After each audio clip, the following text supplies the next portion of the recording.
à retrouver dans cette vidéo. Allez la France! Ça y est les amis, on y est, dernière ligne droite pour les Bleus, pour la médaille d'or olympique. On y est sous un temps à l'anglaise, c'est pas grave. On est au Stade de France pour la 3e journée des Jeux Olympiques avec en ligne de mire évidemment les médailles olympiques. Je vais essayer de vous montrer tout ce que je peux vous montrer de cette journée qui s'annonce historique. Donc comme d'habitude, n'hésitez pas à vous abonner si vous voulez découvrir plus de vidéos sur l'univers du rugby. Installez-vous bien les copains et c'est parti pour les phases finales des Jeux Olympiques Paris 2024. Et c'est parti pour les phases finales de rugby à 7 au Stade de France. L'occasion de savoir si les coéquipiers d'Antoine Dupont vont réussir à entrer dans l'histoire en remportant la première médaille d'or olympique pour le rugby à 7 masculin. Qui dit rugby dit forcément toutes les chansons qui vont autour de cet univers, donc on retrouve évidemment les classiques. Mais bon, sans plus tarder, direction le stade, je suis déjà en retard car la demi-finale des Bleus arrive à grands pas et je ne raterai ça pour rien au monde. Bon les amis, c'est parti, on va rentrer dans le stade maintenant. Je suis un petit peu en retard, le match de classement entre l'Argentine et la Nouvelle-Zélande vient de commencer. Il fallait que je me substante avant de rentrer dans le stade.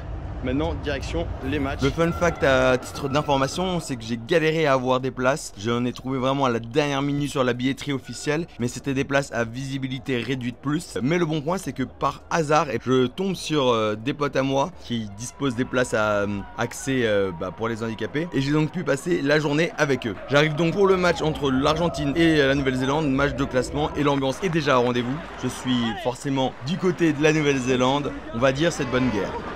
C'est pour qui? Argentine ou Nouvelle-Zélande? Nouvelle-Zélande. Ah oui, les meilleurs, les All Blacks. Bon les gars, c'est l'heure de la revanche. On est en demi-finale face à l'Afrique du Sud. On est au Stade de France, lieu où malheureusement ces derniers nous ont éliminés lors de notre Coupe du Monde. Donc c'est le moment de se venger pour représenter la France. Antoine Dupont aura à cœur de faire une belle performance, j'en suis sûr. En tout cas, allez les Bleus, on va voir ce que ça va donner. Place à l'Afrique du Sud. Ne pouvons pas vous montrer les images de match étant donné que les droits appartiennent aux Jeux Olympiques. Je vais surtout vous partager l'ambiance et nos réactions face à ces matchs. Et il y aura également quelques guests, notamment un ancien joueur de l'équipe de France de rugby à 7 et une ancienne légende du rugby français, on va dire plus à 15.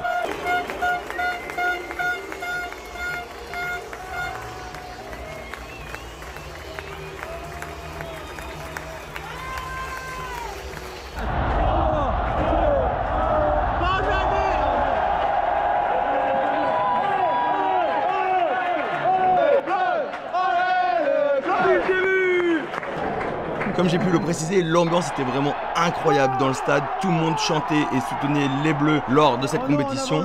À titre d'information, les deux gars qui sont à ma gauche, je ne les connaissais pas du tout avant le début du match et notre passion commune pour le rugby et pour l'équipe de France nous a tout de suite rapprochés. Idem pour la famille qui était juste un rang devant nous, qui a aussi partagé ce moment avec nous. C'est pour ça que j'aime autant ce sport et les Jeux Olympiques parce que ça rapproche des personnes qui ne se connaissent pas afin de partager leur passion commune pour l'équipe de France.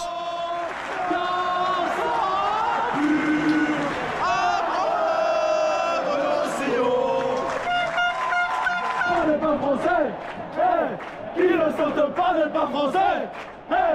Qui ne saute pas n'est pas français. Bon les gars, c'est chaud. Mi-temps, 0-0, on sent le match serré.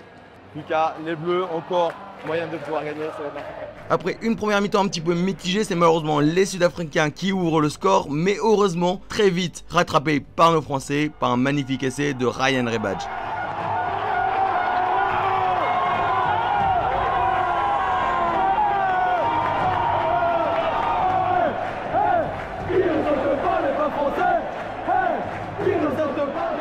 Et dès lors se débloqua complètement le match pour les Bleus qui enchaîna les belles actions et les essais. Bon, par contre une solidarité qui n'est pas forcément partagée par tout le monde, hein. Derrière nous on avait 3 Argentines qui étaient forcément pour l'Afrique du Sud après avoir vu nos Bleus battre leurs joueurs. Et c'est qu'au montage que je me suis rendu compte qu'elles arrêtaient pas de nous faire des doigts. Bon bravo, ça m'étonne pas des Argentins. Les gars, grosse tension. On est sur le point de faire l'essai du break. Y'a quoi? Non, no try, ça veut dire pas essai. Ah bon? Oui, ça va. Dernier essai de Sefo qui nous garantit la victoire face aux Sud-Africains et qui fait une nouvelle fois trembler le Stade de France.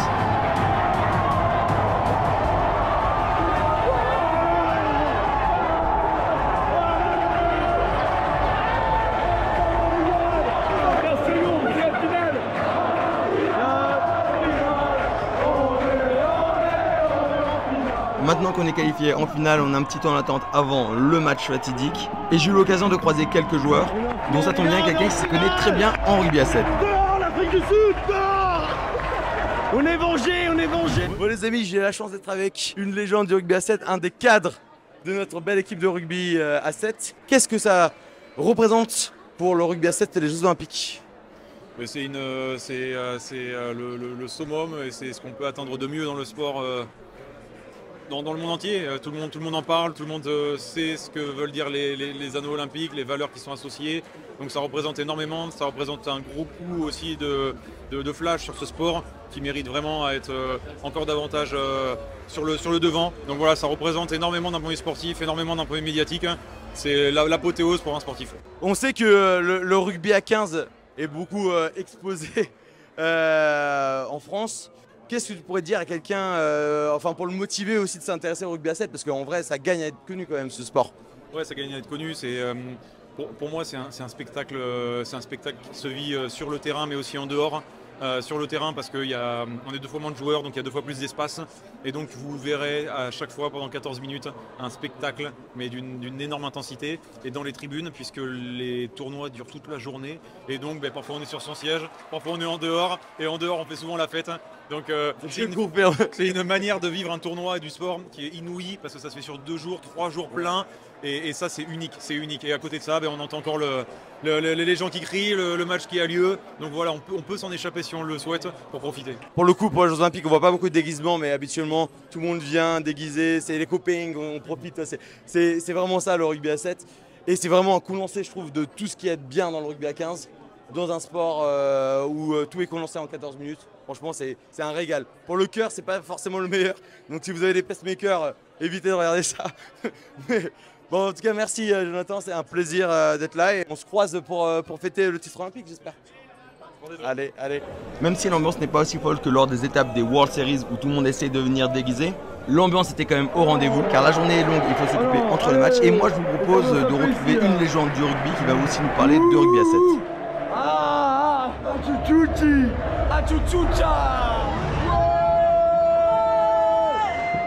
Bon les amis, j'ai la chance d'être en présence d'une légende du rugby, peut-être pas à 7. Je sais que t'en as fait en plus. T'as fait un peu de rugby à 7 en plus.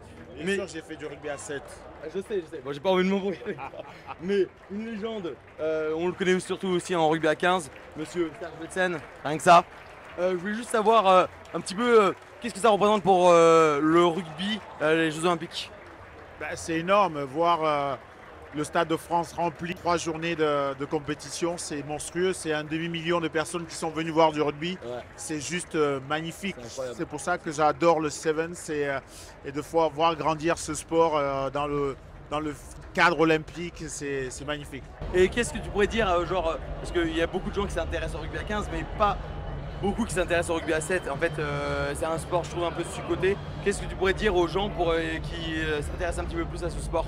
Je pense que la meilleure façon de leur dire de venir faire ou voir du rugby à 7, soutenir le rugby à 7, c'est ce qu'a fait Dupont. Ouais. Dupont est venu du 15 pour jouer à 7 et j'espère qu'il va réaliser son rêve de pouvoir gagner cette finale. Ouais. Et cet exemple-là est à développer, à démocratiser parce que ça permet tout simplement en jouant à 7 de gagner plus d'expérience. Ouais. Plus de skills et d'être beaucoup plus prêt pour le 15. Et beaucoup de personnes se trompent en disant qu'on se focus que sur le 15 alors qu'avec le 7, tu développes beaucoup ton physique, tu développes beaucoup ta mentalité à jouer à très très haut niveau, très haute intensité. Et c'est ce qu'il faut voir et j'adore ce sport pour ça. Et je sais, du coup, j'ai dit, mais tu as fait un petit peu de rugby à 7. Tu n'as pas une petite anecdote à nous raconter là-dessus, sur le rugby à 7 L'anecdote, c'était il y a très très longtemps. J'ai joué le Air France 7. Ouais. Donc Air France 7, c'était à Charletti.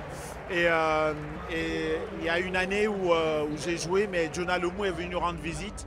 Et Jonah Lomu, on faisait du breakdance avec Jonah Lomu en tribune officielle et c'était juste magnifique. J'étais avec des potes. Un breakdance avec Jonah Lomu, quand même. C'est mythique, là. Exactement, mais il n'avait pas joué sur le tournoi, mais il était venu en tant qu'ambassadeur. C'était magnifique. J'imagine. Bon, merci Serge.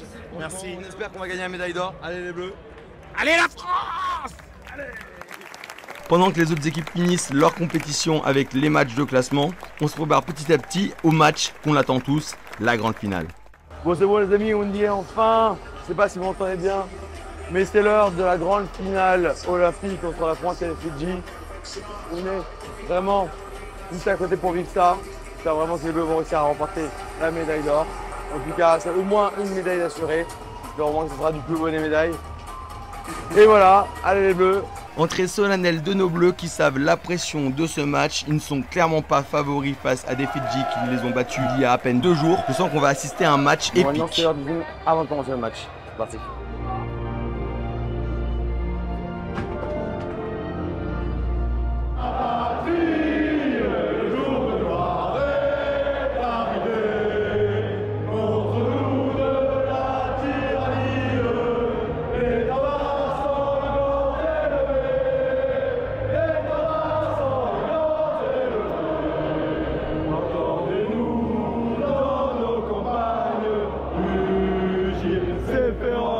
Soldats qui viennent jusque dans nos bras, égorger nos fils et nos compagnes, aux armes citoyens, forever bataillon,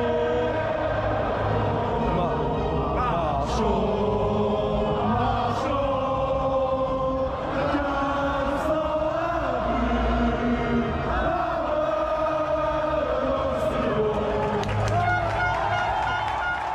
Et en effet, c'est le cas de le dire, car dès le début, c'est les Fidjiens qui mènent le jeu en marquant un essai en l'espace de quelques minutes, jetant immédiatement un grand froid sur tous les supporters français. Mais heureusement, nos Bleus ont décidé de ne pas se laisser faire et sonnent la révolte.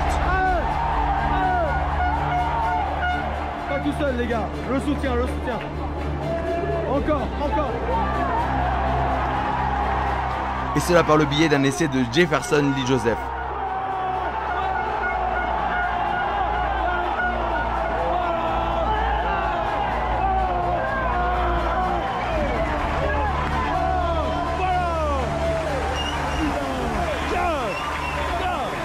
C'est tendu les gars,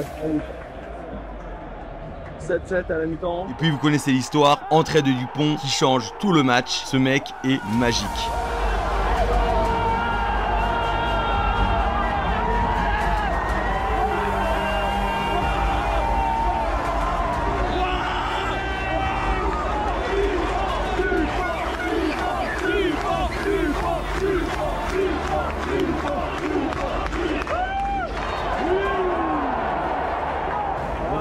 Il était pas à 10. Comment? Il était pas à 10. Les amis, c'est intenable. On est à 14-7. Je sais pas combien de temps il reste, mais ça. Après avoir offert un caviar à Aaron Grandidier, il s'offre aussi le luxe de marquer un essai en finale. Rien à dire, Toto le GOAT ultime.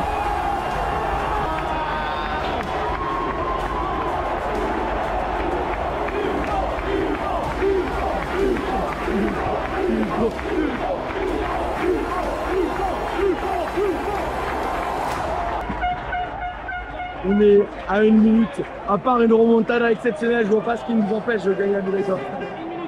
1 minute, 1 minute. Oh. Coup de sifflet final, nous sommes champions olympiques.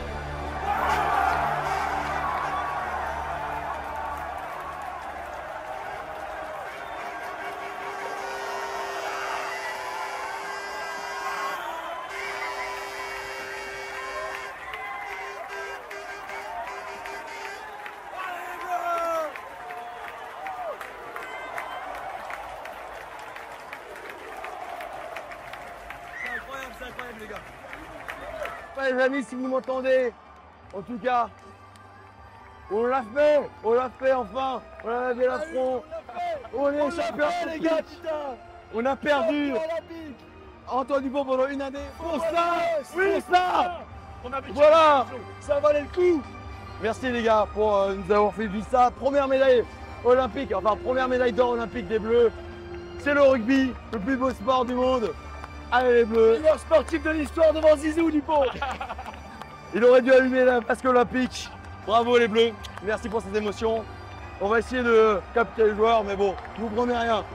Merci les copains. Le Stade de France exulte face à cette victoire historique des Bleus. Je crois que dans ma vie, j'avais jamais vu une ambiance aussi folle au Stade de France, même pour un match de l'équipe de France. Nous sommes en train de vivre un moment historique, les Bleus savent, le public le sait. On est d'ailleurs au passage la première médaille d'or de la délégation française. On lance le grand bal des médailles pour l'équipe de France. Et les Bleus ont bien l'intention de partager ce moment d'histoire avec leur public.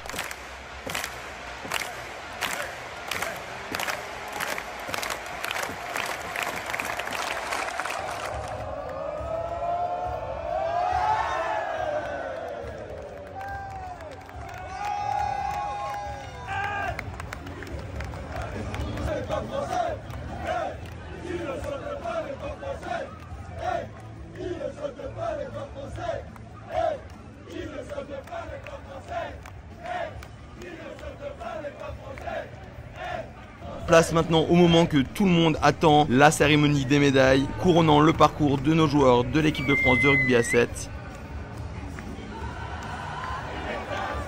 On a hâte d'entendre la première Marseillaise de nos Jeux Olympiques de Paris 2024.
Les médailles maintenant en leur possession, les joueurs décident de faire un petit tour du stade histoire de passer ce moment d'histoire avec leur public.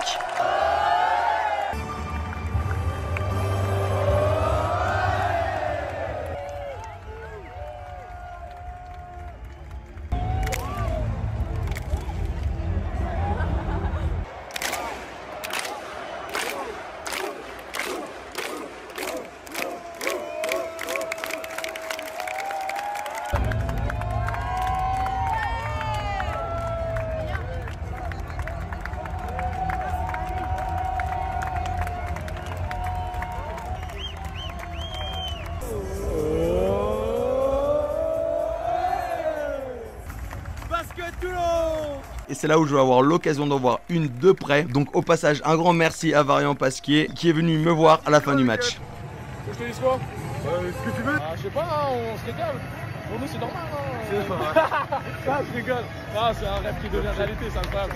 Pour les copains, fin de cette vidéo, on est en direct du Stade de France où on a pu voir la médaille d'or. Félicitations à nos Bleus, franchement ils nous ont régalé.